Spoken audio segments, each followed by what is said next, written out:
The right side of the party is enforcement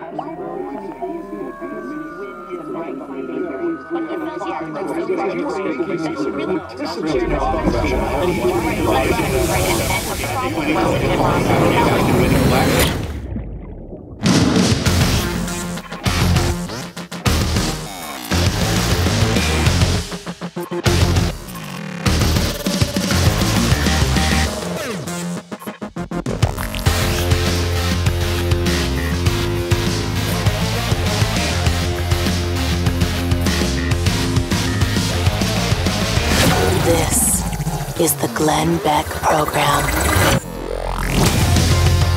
Hello, America, and welcome to the Glenn Beck Program and to the Blaze. This is the network that you are building, and it has been a great week, and I appreciate it so much. The phone calls that you have made to your cable providers is making a difference, and we ask you, if you haven't, to please pick up the phone and ask them to get the Blaze. There is so much nonsense coming out of Washington, D.C., I don't even know where to begin anymore, and the people in the media really amaze me. They just don't get it.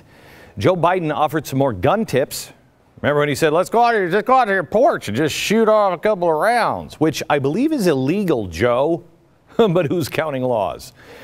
He's now advising gun owners to just shoot through the door, saying, quote, my shotgun will do better than your AR-15 because you want to keep someone away from your house. Just fire a shotgun through the door. I got news for you. You could have a steel door and my AR will shoot through the steel door. Good advice, Joe.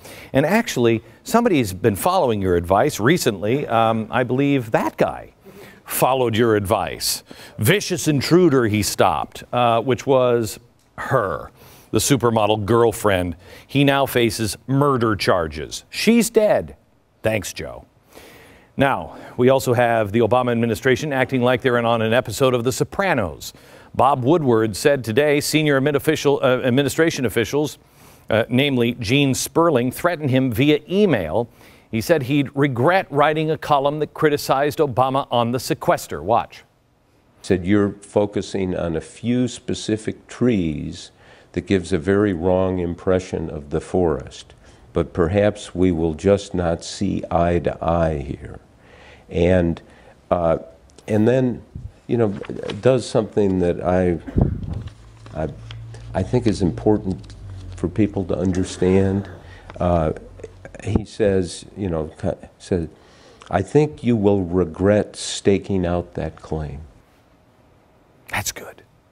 That's not exactly a break the kneecaps threat, but that's not the way the president does it. Here's how the president does it. I'm sorry. The White House. The president surely doesn't know. They make a threat, and then they apologize immediately for the harsh email and the way you understood that. That's not the way we meant that at all. They look like the nice guy, and you begin to look like the crazy guy. Then they unleash their progressive dogs, the Soros Marxist buddies. They start usually at the Center for American Progress and Media Matters and Slate. This is what I said this morning, and as I was saying it, Stu started pulling up on his computer the comments, and what a surprise. They were from Center for American Progress and the Marxist Soros people. It's the Saul Alinsky tactic, and remember, the president taught Saul Alinsky. What it is isolate, marginalize, and discredit. So after the White House apology is issued, then what happens? Then the White House says, why is Bob saying these mean things? But the floodgates open up. Here are the floodgates that opened up so far. Center for American Progress. The president said, Bob Woodward certainly changed a lot in 5 days. Okay. Media Matters. Well, they decided to go right for his age. Funniest, saddest part is poor Bobby Woodward still doesn't seem to understand what sequester means. Time to retire. See that one down there? Hashtag time to retire. A writer for another liberal blog tweeted, who goes birther first, Scalia or Woodward? Then the Daily Beast jumped in saying Woodward's so-called thinking sort of explained old, senile, crazy birther. I've seen this before because I lived through it. And I remember I asked my staff today, I said, do you remember when I came into the office in New York and I said, they are going to kill us with 1,000 paper cuts? And everybody in the office said, yeah, that was the day that you were like really pissed off. I remember that day. Because I remember seeing what they were saying about me and about our show. And to put it into context, if you remember right before I went to Fox, I was the 4th most admired man in the world, in between the Pope and Nelson Mandela. 2 years later, I got nothing. He's old, I'm crazy. He's going to be a birther, so am I. Even though I've exposed the birther nonsense over and over and over again, it doesn't matter. This is the way they do it. They're doing this now to Bob Woodward. And, you know, I said to my daughter, who is 21 years old, we were in the kitchen last night, and I said, it's Bob Woodward. And she's like, I don't know who Bob Woodward is. I said, Woodward and Bernstein. No. He is the most revered reporter probably alive, Woodward and Bernstein, the guys who came up and took apart Watergate, Nixon, All the President's Men, which is another movie that my daughter hadn't. I felt very old last night. But it's legendary. He's the Dustin Hoffman character, and or is Redford? Redford is the, yeah. But even though Dustin Hoffman looks like, anyway, it's very confusing. But the movie is great, and this is a true story. And now the press is doing the hatchet job for the White House. That's the way they work. They mock and call him old and senile. And other reports are coming out now from other reporters who are sharing similar experiences with the administration. Lanny Davis. Think what you want about Lanny Davis, but I know Lanny Davis, kind of, and I've always thought him to be a fair guy. I think he's wrong, but I've always thought he was a fair man. Longtime Clinton advisor. He said he's gotten similar treatment during the campaign. No. He said he got it from an Obama White House official. Here he is. I have to say that what happened to Bob Woodward with a threatening word like, you're going to regret what you did, I don't care what the intent was, and I'll assume that people in the White House are saying there was no intent. Doesn't matter. The words you're going to regret are threatening. That exact thing happened to me, and I haven't spoken of this before.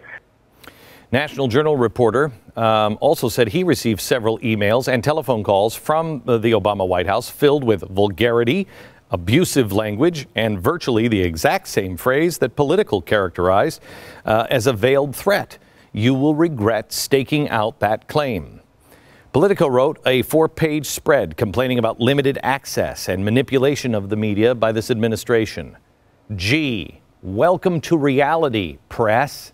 Glad you could stop by finally.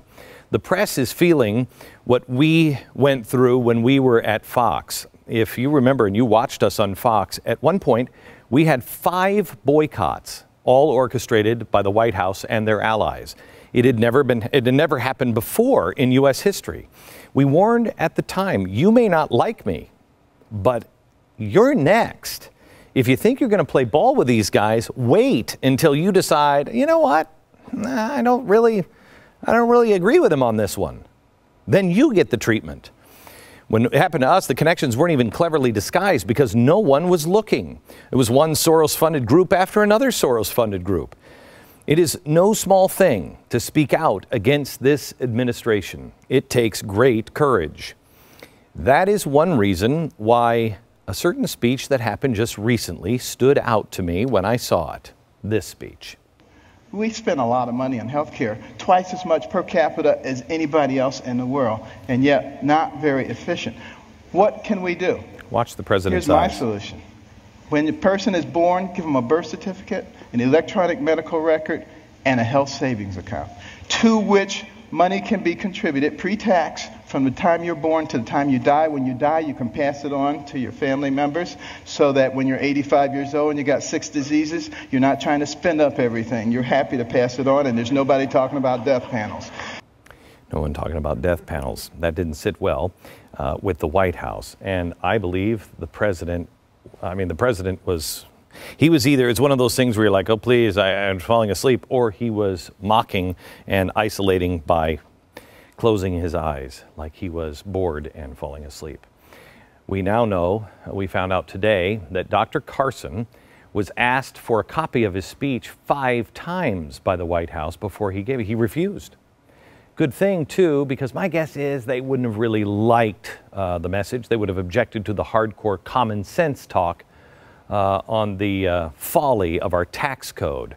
But there was much more in that speech that was the antithesis of what our government currently stands for.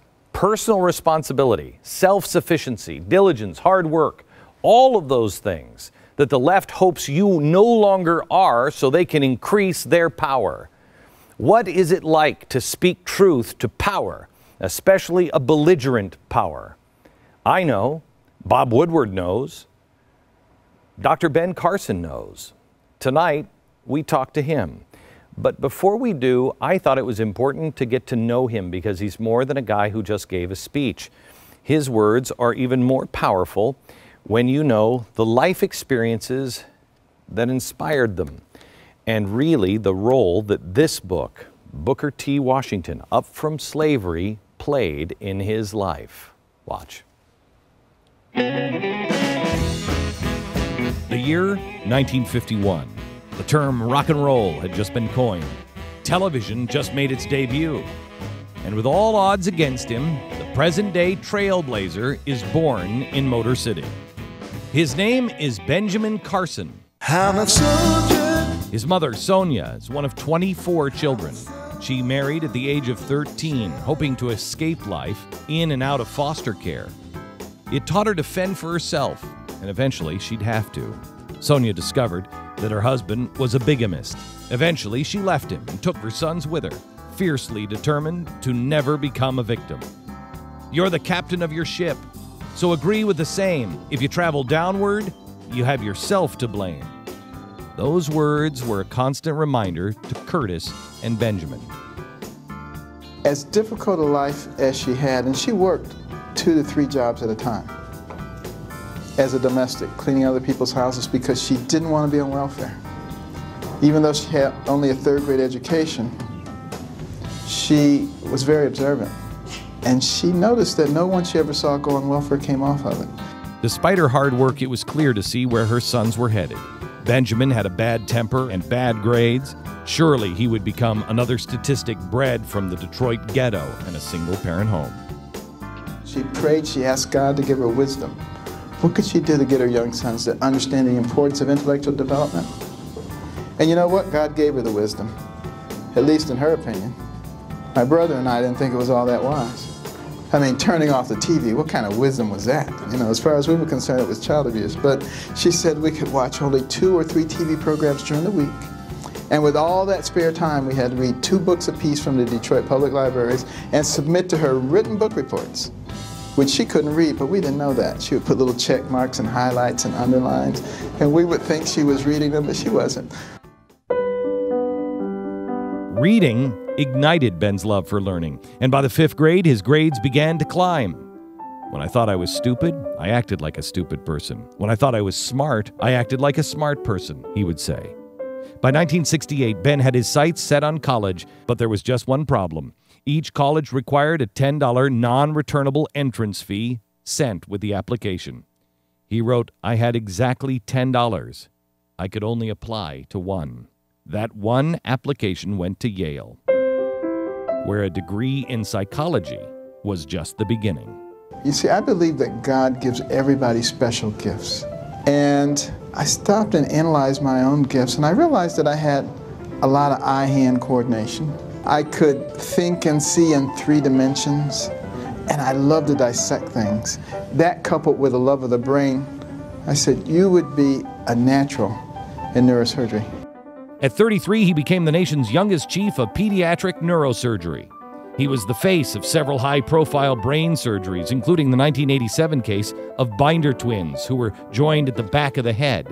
Surgeries on similar cases of conjoined twins were attempted 13 times before, but none were successful. I had my scalpel, my loops, and a prayer on my lips. I said, Lord, it's up to you. Went in there and started cutting between those vessels that were so thin you could see the anesthetic bubbles coursing through them, just daring you to make a nick in them. Make a long story short, when I made the final cut, over the stereo system came the Hallelujah chorus. Everybody had goosebumps. And when we finished that operation, after 28 hours, one of the twins popped his eyes open, reached up for the endotracheal tube. The other one did the same thing. By the time we got to the ICU, within 2 days they were extubated. Within 3 days they were eating. Within 2 weeks they were crawling. And a few months ago they finished the 5th grade. Dr. Carson became the first surgeon to successfully separate conjoined twins and a pioneer in pediatric neurosurgery. Today, there's another achievement that stands out on Dr. Carson's long list of accomplishments: the Carson Scholars Fund. Since 1996, the foundation has granted more than 5,000 scholarships for young students who demonstrate academic and humanitarian achievements. The foundation also funds Carson's reading rooms in schools, with the hope that more children have the opportunity to seek refuge in the pages of a book, just as he did. Dr. Benjamin Carson's story is that of an American hero, and his lifelong motto a lesson to us all: do your best and let God do the rest.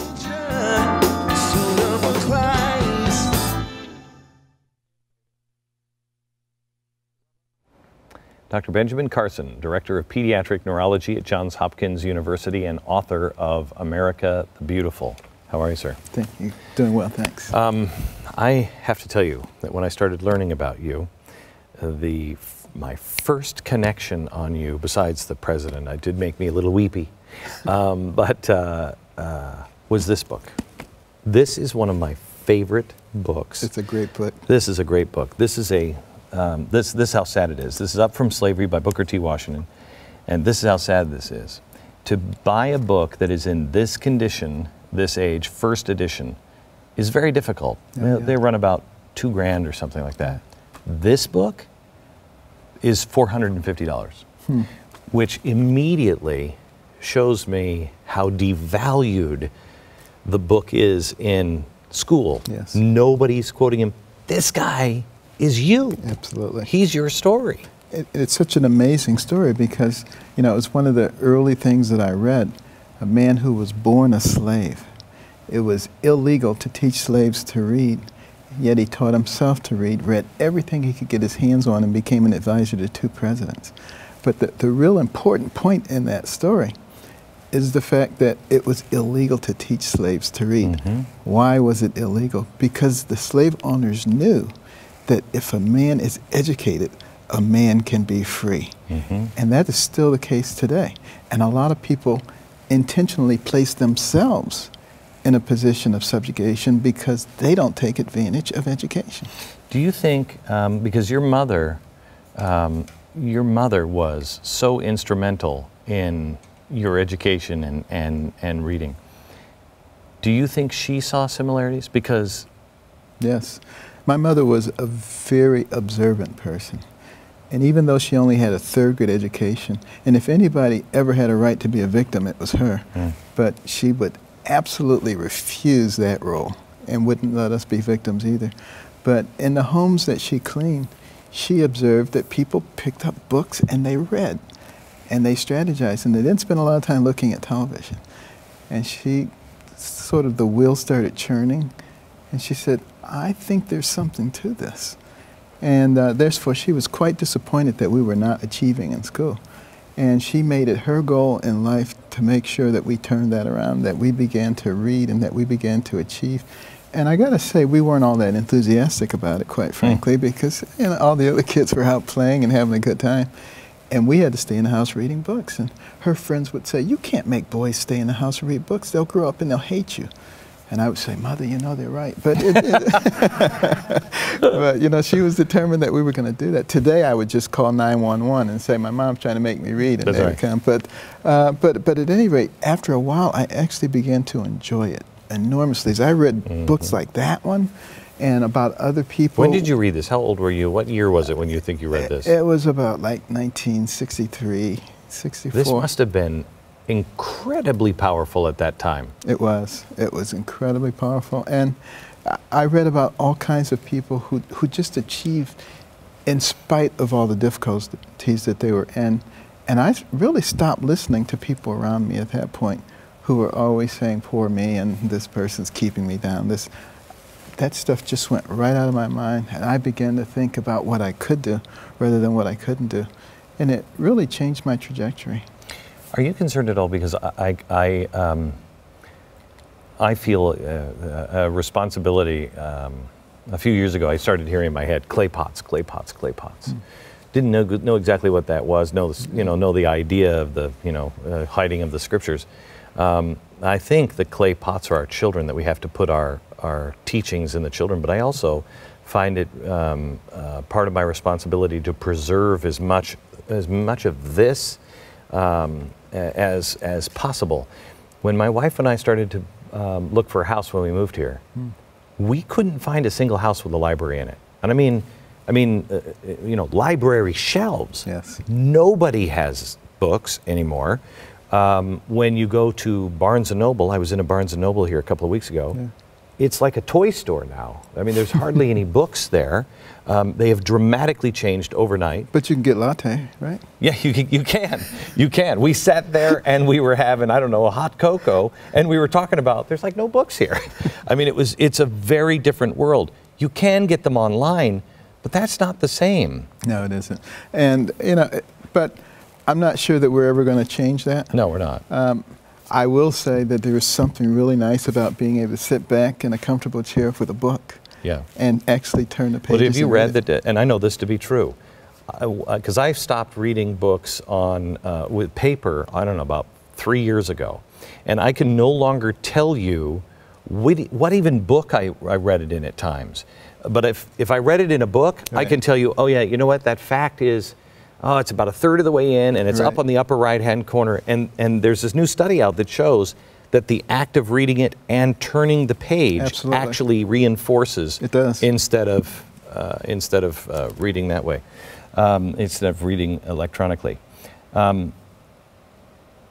If you were to speak to a parent and say, you got to do these three things, what would those three things be?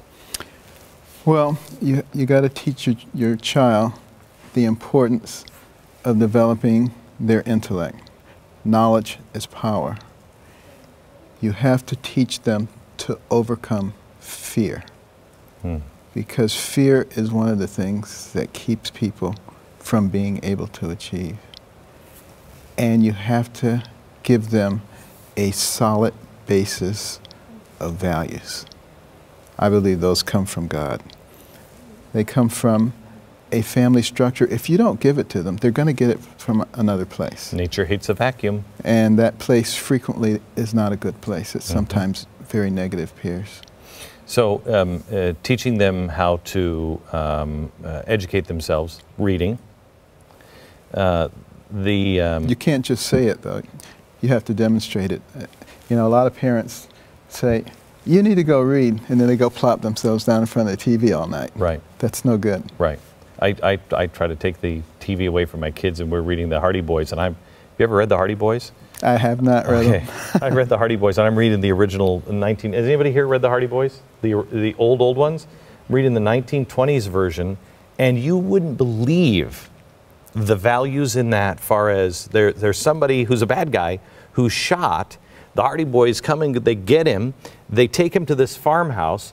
The farmers doesn't even say, and his wife doesn't even say, no, wait, what's going on? He's been shot. They take him in. He's a bad guy. Right. Take him in, put him in bed. They clean him up. They bandage him. As the Hardy Boys are leaving, they say, we can take him to the hospital. And the farmer says, no one is going to cross my threshold that needs help, and I send them to a hospital. I mean, the values and who we were. We're no longer the people, and the people in Washington like it that way, that can or are willing to do things ourselves. Well, it used to be on television, too, because some of the older people here might remember something called the Seal of Good Practice. It used to come on at the end of each television show. Oh, yeah. And it indicated that there was moral value, there was something good there, that the bad guys didn't win, whatever. And that disappeared a few decades ago. My son asked me the other day, he said, Dad, why don't bad guys win more in the Bible? Why don't they win more in your stories that you read? And I said, what do you mean? And he said, Well, look at the movies, look at the shows and stuff that we watch. The bad guys, you know, the bad guys will win sometimes because they're better prepared. Right. And the bad guys in your stories and in the Bible, I mean, they always, or they're better prepared or whatever, but in the end, they always lose. That doesn't make any sense to me. No, and we've changed so many of the underlying values that, unfortunately, that we present to the children because of political correctness. And political correctness dictates that there is no right or wrong. There is no good or bad. Everything is relative, very much like the ancient Romans with their long white beards and flowing robes. They could wax eloquently on every subject. Nothing was right, nothing was wrong. They began to lose a sense of value. They began to not understand who they were. And I think we as Americans are beginning to lose that sense too because of political correctness. I think we are. And we're also losing courage. People don't want to look at things sometimes because it will make them uncomfortable or might take them to a place to where they don't want to believe that, because if that's true, then I have to be over here with these people or I have to change my life, and so they're losing the courage of looking into things.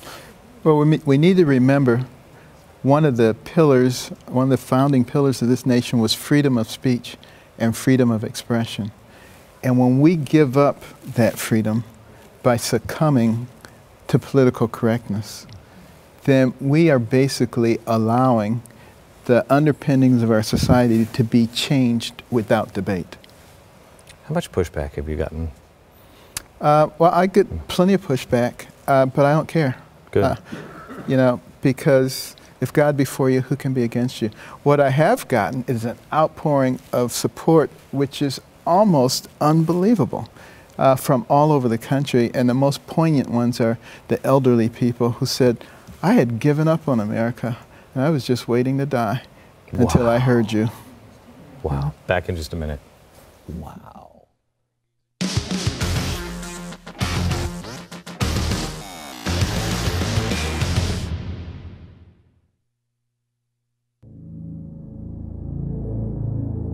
I've been asking people, what concerns you? What are you most concerned about in terms of the spirituality and the direction of our nation and our world? One of those things was education. I'm very passionate about education because it's made such a big difference in my life. But here we are at a time in the world, the information age, the age of technology, and yet 30% of people who enter high school in this country do not graduate. What is that about? Our deficit is a big problem. Think about it.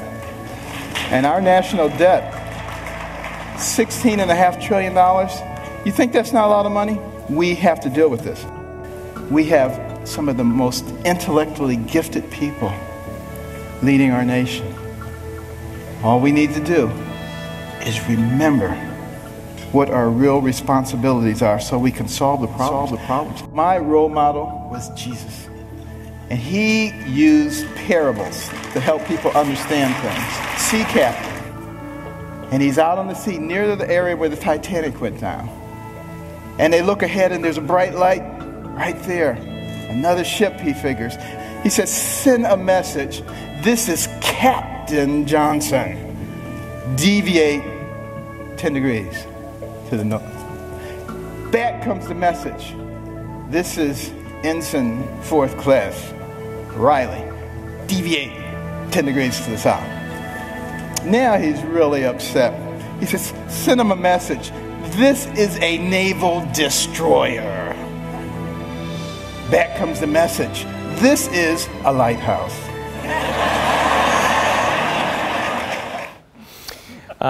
We were just, was he kind to you? Yes, President? yes, he was kind. Afterwards, he came over, said he appreciated my being there. He admired me and shook my hand. Are you? He didn't say he liked the speech. Are you? I don't think he did. Are you surprised that we were talking about this on the air the other day, he had the greatest potential. He could have been Lincoln. Yes. He could have brought us together in ways that have never been seen before, maybe since Washington. Absolutely. I think, you know, after he won the first time, and Nancy Pelosi said, "We won, we're doing it our way," he could have taken that opportunity to say, "Yes, we did win. And who are we? We are the American people. And yes, we are doing it our way." And he could have begun to heal the wounds, but chose instead to take the partisan route. And lift people up. Yes. Really lift people up. I want to show you this scale and explain it just a little bit. Why don't you come with me for a second? Because I want to take your picture here with it. What we're trying to do is we're trying to find people that kind of think the same way and try to not to categorize or make enemies, but just to know where people stand so we can help support the people who are the same kind of thinking. Right. Big government guys. Okay. Cass Sunstein is a nightmare. Right. A nightmare.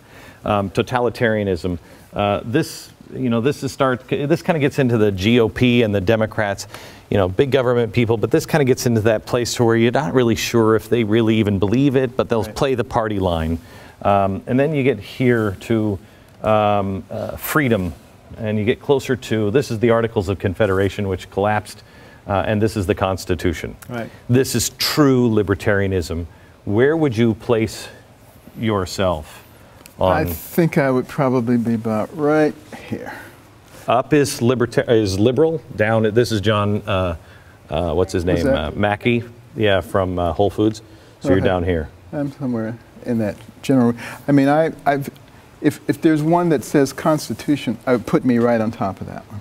And the reason I say that is because, our founding fathers who put that thing together were brilliant guys. They did a lot of research.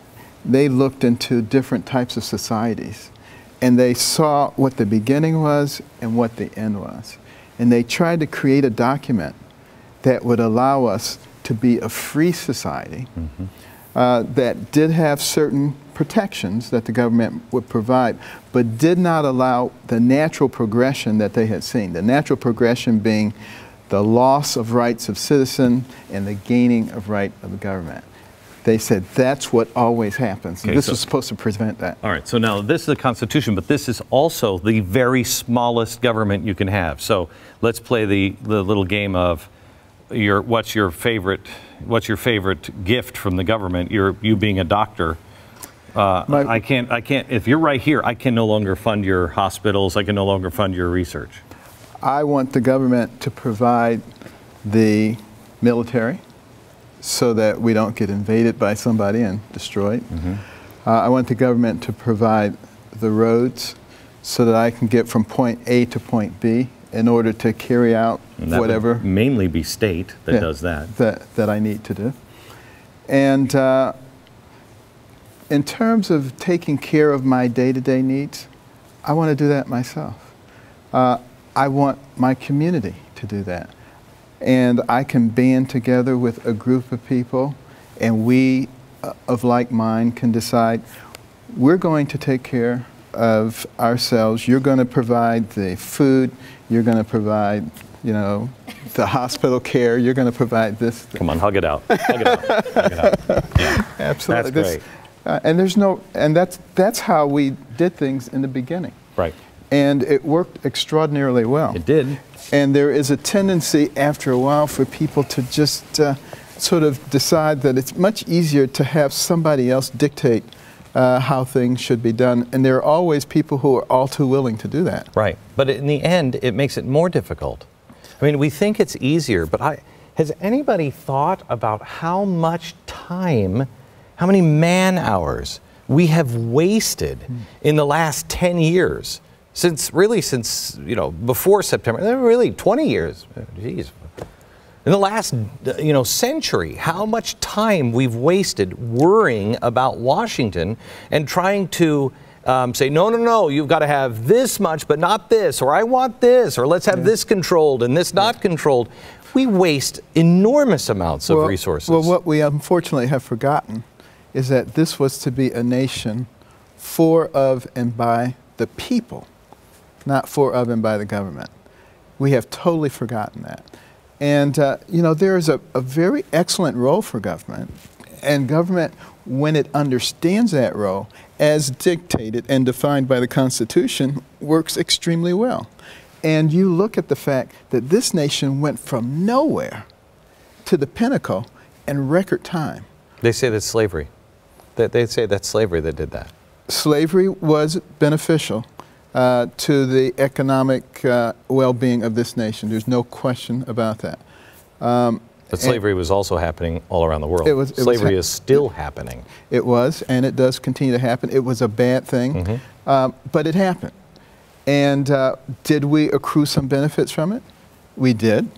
We can't take it back. We can't make it go away. We can learn from it, and we can move forward. Again. You can always sit around and self-flagellate about things and make no progress, or you can say, what can I learn from that, and make a lot of progress. Isn't it amazing that people want to dig up history, whatever the history is, and dig it up and use it? And I mean, it's like, you know, you said you got sick of people in the 60s saying, you know, this person's holding me back. This, they live in the past when it's convenient, and yet they don't learn from the past. We're doing it with the banks. Right. The banks collapsed. Nobody has really said, hey, you know what? Here's what went wrong. That makes any kind of common sense. Well, we learned a lot after the Great Depression, and in the following decade, and, you know, we put in place the Glass-Steagall Act. We learned things to keep us from doing that again. For some strange reason, in the 90s, we decided that people were angelic again, and we deregulated all the things that we had learned. And it took about 20 years, but we got right back to the same place. But again. You know what? I mean, now you're not on that scale, because you're talking about deregulation as being a bad thing, when actually the secret is we've lost self-regulation. We're not self-regulating anymore. You know, you go to Wharton, and the professors, and I've told the story a million times, I know, but the professors there will tell you the biggest problem they have is you cannot teach ethics, because they'll put up a scenario and they'll say, here's what happened. Was this right or wrong? The number one question from all of the students is, did it make money? Well, that's a society that's not regulating itself. Right. But, you know, one of the things that helps to regulate a society is education.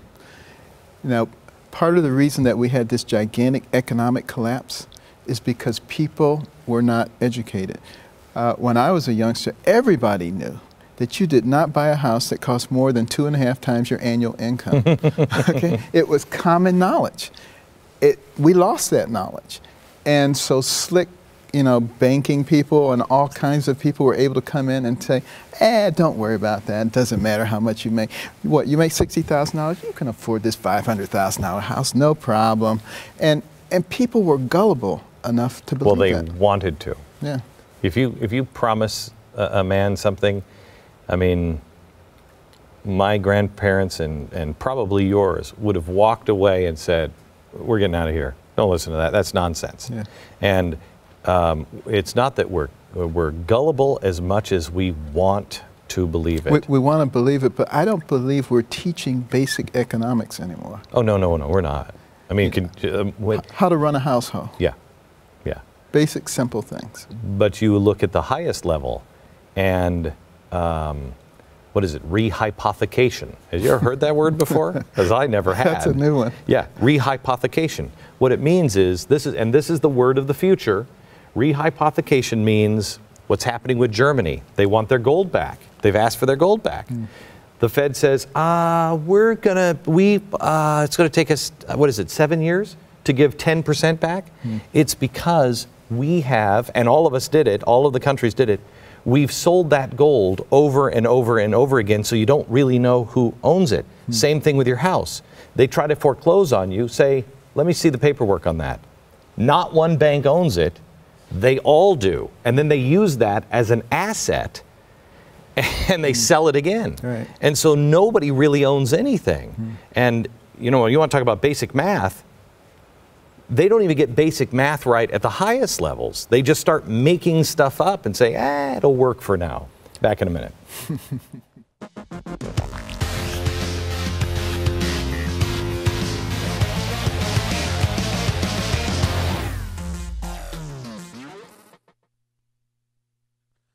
Do they realize that the founding document of this nation, the Declaration of Independence, talks about certain inalienable rights given to us by our Creator, a.k.a. God? Do they realize that the Pledge of Allegiance to our flag says we are one nation under God? That most courtrooms in the land on the wall, it says, in God we trust. Every coin in our pocket, every bill in our wallet says, in God we trust.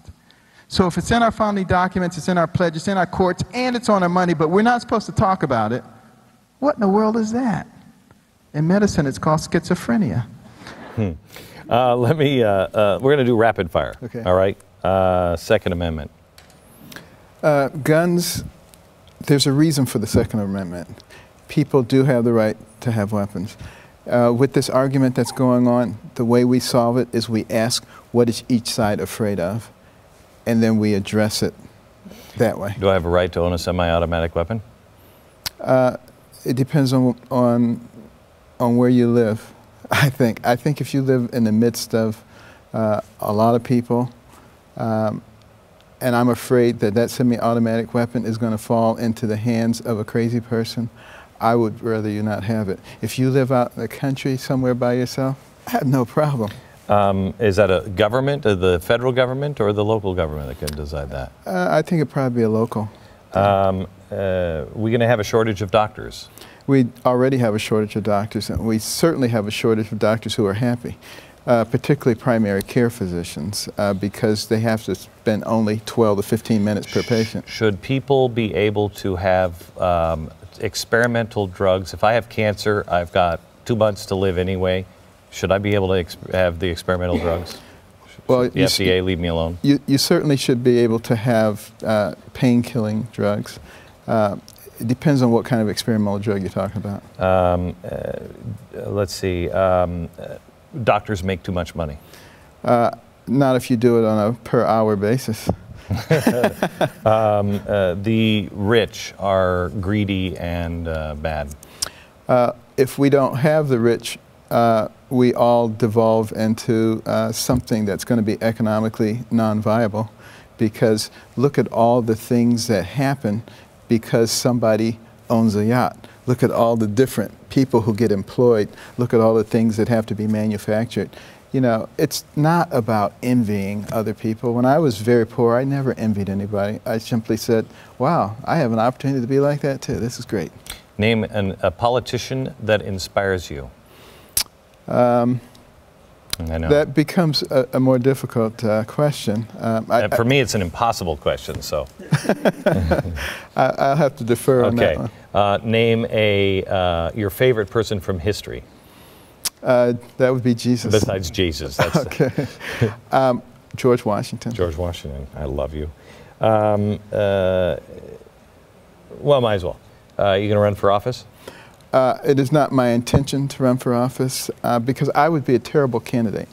I don't believe in political correctness, and there is no way I would get into that slime pool with all the special interest groups. I'm not going to do that. So under those circumstances, it would be very difficult. However, I leave it in the hands of God. Meaning? Meaning it's not my intention, but I've done many things that weren't my intention. What's harder, to follow God when you want to do something or when you don't want to do something? I'm having a hard time knowing if it's my voice or his voice sometimes. Well, you know, what he does is he opens doors and he closes doors. And that's what you ask him to do. And you also have to go based on your feelings. You pray, you ask for the guidance of the Spirit, and you see how that feels. You know, there's been all kinds of things that people have offered me, and some of them look very glamorous, but they don't feel right to me. And I say, no, I'm not doing it. Thank you very much. Doctor, what a pleasure meeting you. Thank you. Back in just a minute.